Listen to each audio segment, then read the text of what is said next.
Hi, welcome back to my channel. I think when we last spoke was probably only about 2 hours ago, but we are starting a brand new vlog for this awesome weekend ahead of us. We have Wine and Dine. I will be recording my full day of eating for today and tomorrow still, but again, that's going to be a totally separate video, so we will face that at another time. They won't be very aesthetic because half of our meals will probably take place in the car. We already had some Dunkin' Donuts. We've got coffee to support us for the next 2.5 hour drive. And then we're gonna go check in real quick and then head over to the expo to pick up our bibs. I'm so excited. I can't wait to be there. I wish I was there already. But anyway, let's go.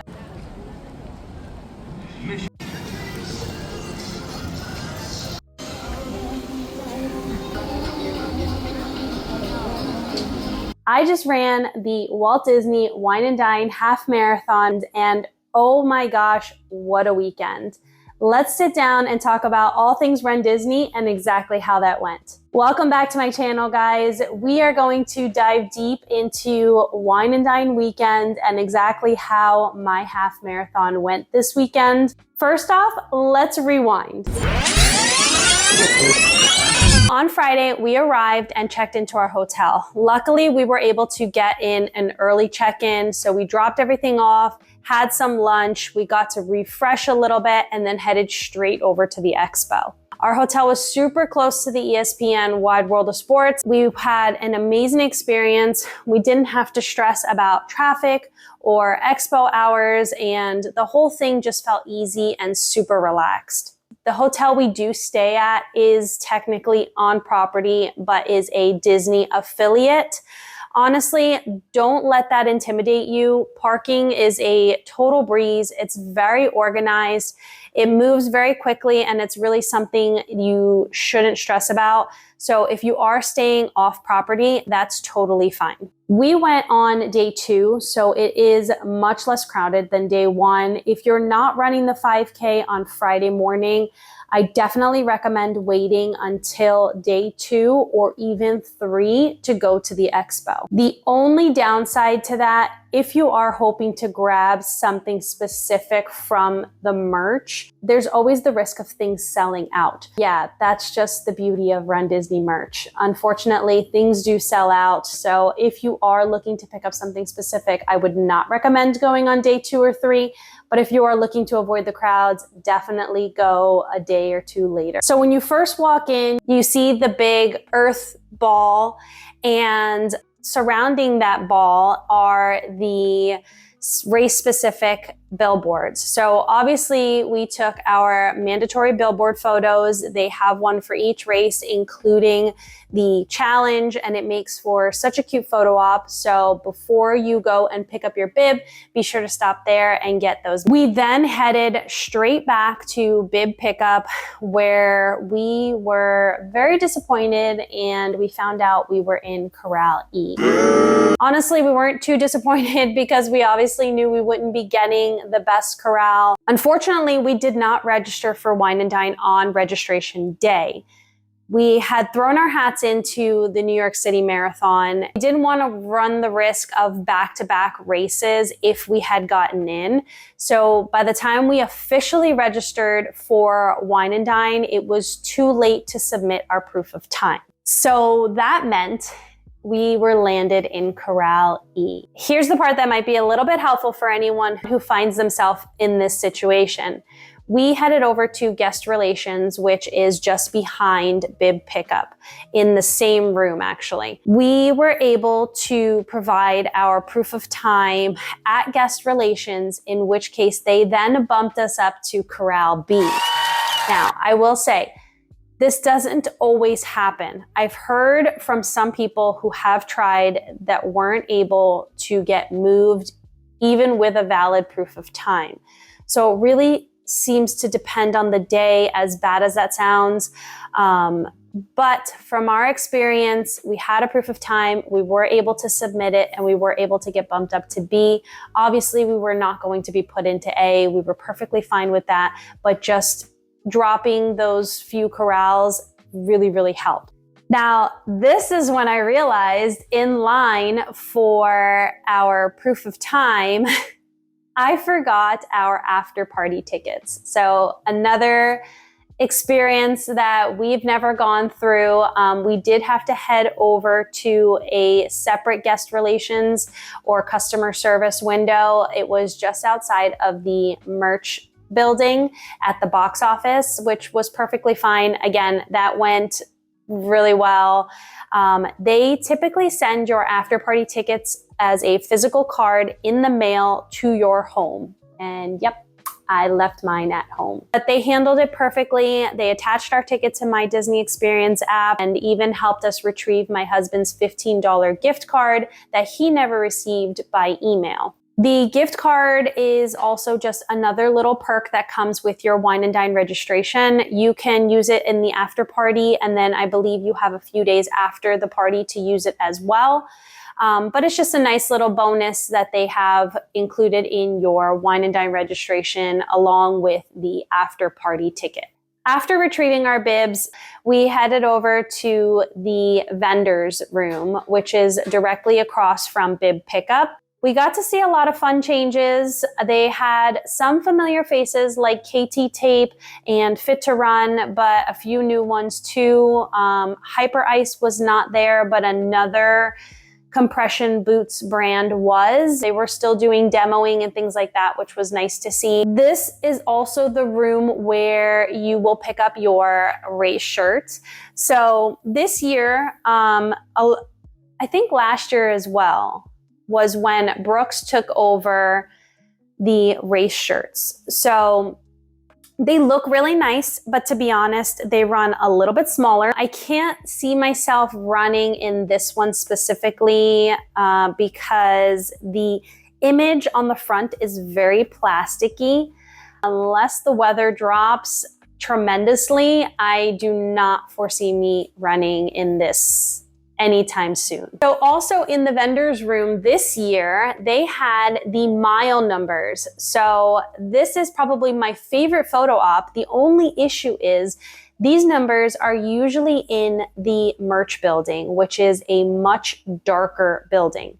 So the lighting in the merch building is horrendous. Kudos to you, runDisney, because you finally listened to us and did something right. I'm looking at you, Cider Cups, because Cider Cups were not at the expo this year. And that was very disappointing for several runners who show up to the opening day of expo. And they like to party. They like to get down before race day. And unfortunately, they were not able to do that. I mean, they were, but just not having that race weekend cup just kind of killed the vibe. But back to the mile numbers.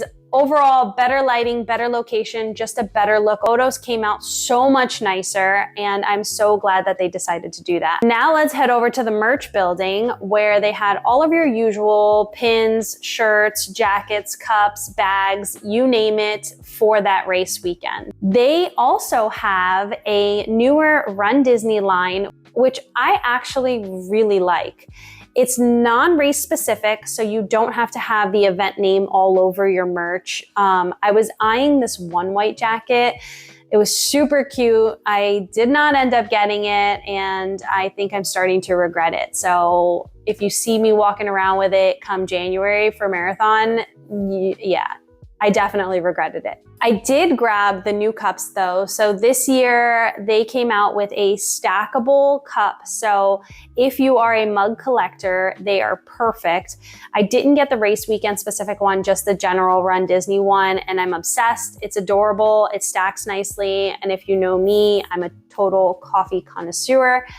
And I have the cup from Marathon Weekend at the beginning of this year, and I absolutely love my cup, but it would be really, really cool to stack it. So I'm pretty sure I will be getting Marathon Weekend cup in January. Overall, Expo Day was smooth, organized. It was such a fun kickoff to the weekend. I think this is one of my favorite parts of runDisney. Everyone is just like buzzing with energy, getting their bibs, taking photos, seeing friends. It's just a really nice tone for the race weekend. All right, the next morning we were up bright and early, ready to spectate the 10K. And let me tell you, it gave me a whole new appreciation for the spectators. Good morning. It is day 2 on Wine and Dine weekend. This morning we are going to be spectating the 10K. It is Olaf themed. We're getting a head start on our carbs. We've got our Chobani strawberries and cream yogurt. So let's go. All right, a whole 8 minutes later, we made it to Epcot. I'm super excited to spectate. It is, again, my first time as a spectator.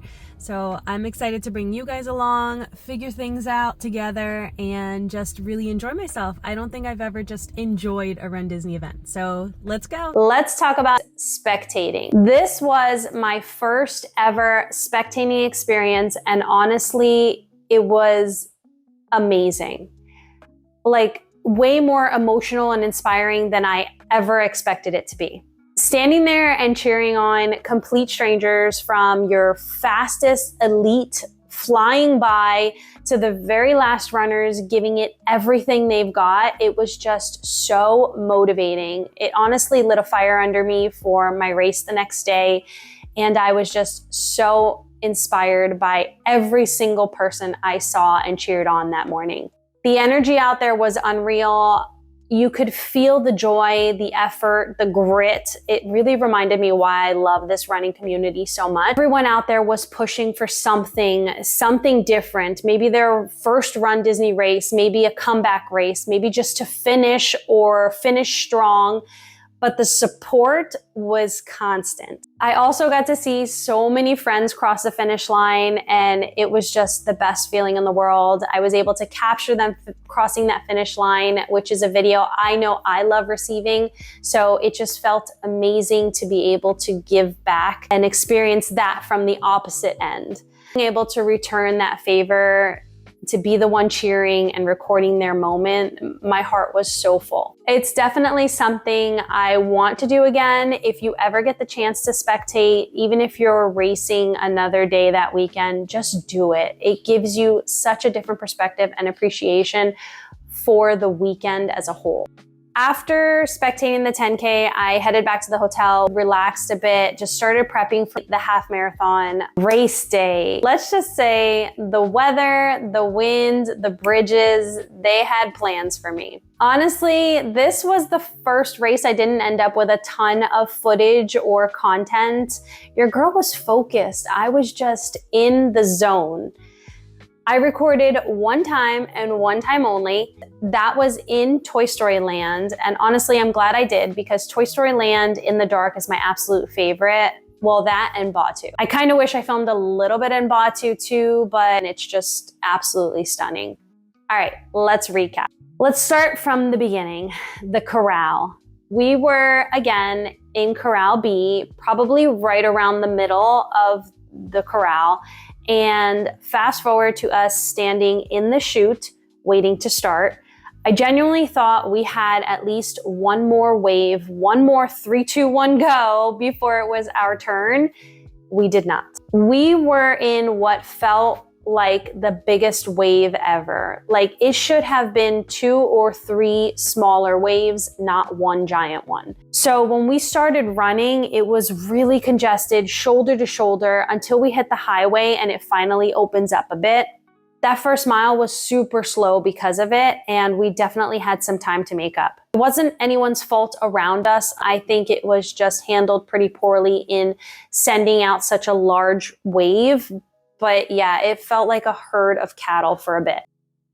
I have such a love-hate relationship for this course. It was technically a different course this year. All bridges and ramps that we've hit in the past, but not in this kind of back-to-back setup. For example, they added in Blizzard Beach. The Blizzard Beach parking lot, if you know, you know, is usually everyone's arch nemesis. During the full marathon, we usually hit Blizzard Beach around miles 20 and 21 when you're already dead inside. But in this case, for the half, we hit Blizzard Beach at mile 7. And not only that, but we had just come off of a bridge in which we then made a U-turn and had to go back up that bridge and straight into an off-ramp. It was brutal. The back-to-back bridges and ramps were rough. I heard a lot of people talking about sore ankles and hips after the run. And then there was the headwind. We had a lot of headwind. Obviously, Disney can't control the weather as much as we think we're in a Disney bubble. It was strong. There were moments where I felt like I was running in place. It definitely added a layer of difficulty that just kept you honest, like kept you humble. Lastly, I later found out that I wasn't the only one. My bib ripped, like not once, but twice. The bottom right corner tore before mile 4 and the top right corner around mile 6. So I then had to tuck my bib into my shorts, which meant multiple paper cuts along my stomach. And that shower afterward was not fun. My stomach was on fire. But honestly, it was all worth it in the end. It was such a hard race, the bridges, the wind, the chaos, but I felt so strong in that race. If anything, those constant challenges kept me busy. There was never a dull moment and the miles were just flying by. It was tough, but it was one of those races that reminds you exactly why you do this. I finished feeling proud, grateful, and honestly just fired up. This race really lit a fire for what's coming next, aka Marathon Weekend, and why you're all here. We've got 10 weeks to go, and this performance gave me so much confidence. I'm chasing that sub-4 for the marathon, and after Wine and Dine, I really believe I can make it happen. All right, let's talk about what came next. Medal Monday photos, obviously. So we headed over to Hollywood Studios to get the kids out of the hotel for a bit. These weekends are always so busy, and we try to make sure there's something fun for the kids in the mix too. Now, I know Hollywood Studios is a little bit out of the box, but honestly, why not? Why not? Here's the thing. Don't have to follow the crowd. Everyone usually heads straight to Magic Kingdom for their medal photos, but in my opinion, that doesn't make any sense for Wine and Dine. We don't run through Magic Kingdom, so why not head to Epcot or Hollywood Studios, the parks that we actually run through? Or better yet, let your creativity and your personality shine through. Take your medal photos wherever you feel inspired. I had a friend who took her photos at All Star Sports where she was staying. There's a Go Team sign, and she said it really spoke to her. It symbolized the team behind her, her support system, and what motivates her every day. That's what these photos are about. They should tell your story, because come Monday, social media is going to be flooded with medal photos, and yours will stand out when you do something unique and meaningful to you. Now, don't get me wrong, Magic Kingdom is absolutely stunning. It's beautiful. And of course, the perfect backdrop for Marathon Weekend or Princess Weekend, where it makes a little bit more sense. So again, just let your creativity shine through and just be yourself. Be creative when it comes to these photos. After that, we finally made it back to the room to get our feet up for a couple hours, finally got some real rest in before heading out to the after party. The after party takes place at Epcot, and it officially starts at 10 p.m. with early entry available at 5 p.m. If you go at 5, just know the park is still open to your regular guests, so you won't see the shorter lines for the rides or easier access to the food booths. That's going to come later. But it's still a great option if you're not a pass holder or you don't get to visit Epcot often. You can enjoy those extra park hours, catch one of the Eat to the Beat concerts that happens during the Food and Wine Festival. This year's performer for that weekend was Smash Mouth. My husband and I did not attend, but last year we did get to see Boyz II Men, which was amazing. This time, we decided to go in a little later. We showed up around 8:30, 9 o'clock, and honestly, it was perfect. We got to rest and recover intentionally, still caught the fireworks before the after party officially started, and then once the park cleared out around 10 o'clock, we were able to hop on rides like Test Track, Guardians of the Galaxy with super short waits, which never happens. And of course, We sampled a ton of festival food. Everything was delicious. The lines were totally manageable. So my tip, if you've done Epcot before or you're a regular, go later.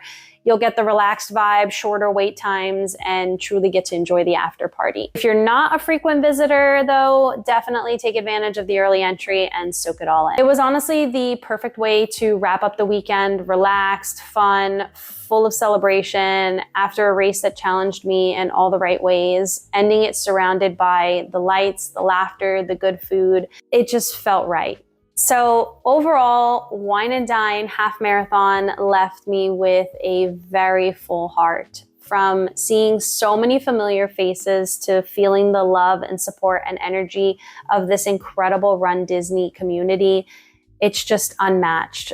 There's truly nothing like it. And now for the moment we've all been waiting for. Yes, your girl finally did it. I officially hit my sub-2 half marathon with a time of 1 hour and 58 minutes and 52 seconds. Even saying that out loud still gives me chills. It was so close. I was definitely cutting it a little tight, but it happened. And honestly, that finish line moment reminded me of exactly why I do what I do. It wasn't just about the time on the clock. It was about proving to myself that I can, that I'm capable of anything I set my mind to, and that the hard days, the early mornings, the treadmill miles, they all add up to something bigger. And now with marathon weekend just 10 weeks away, the thought of chasing that sub-4 feels exciting and terrifying all at once. I honestly believe it's doable. As long as I stay focused and consistent and I keep showing up, I know I can do it. And that's what this weekend really reminded me. You don't have to be fearless to chase these big goals. You just have to start. You have to keep going. Even when it's scary, even when it's messy, just keep pushing forward. I hope these vlogs really share my story and prove to you that you too are capable of these things. If there's something that you really want, whether it's a running goal or a lifestyle change or something personal, and you're willing to put in the time and the efforts and choose to learn and grow through it, you'll get there. Because if I, a mom of 2, working a 9 to 5, running on treadmill miles and iced coffee can do it, you can too. So here's to 10 more weeks of marathon prep, more early morning, more miles, and hopefully a sub-4 finish in January. I just want to thank you guys for watching and for being a part of this journey and for cheering me on every step of the way. Please don't forget to like, comment, and subscribe for all the future marathon training updates. And as always, keep running, happy friends.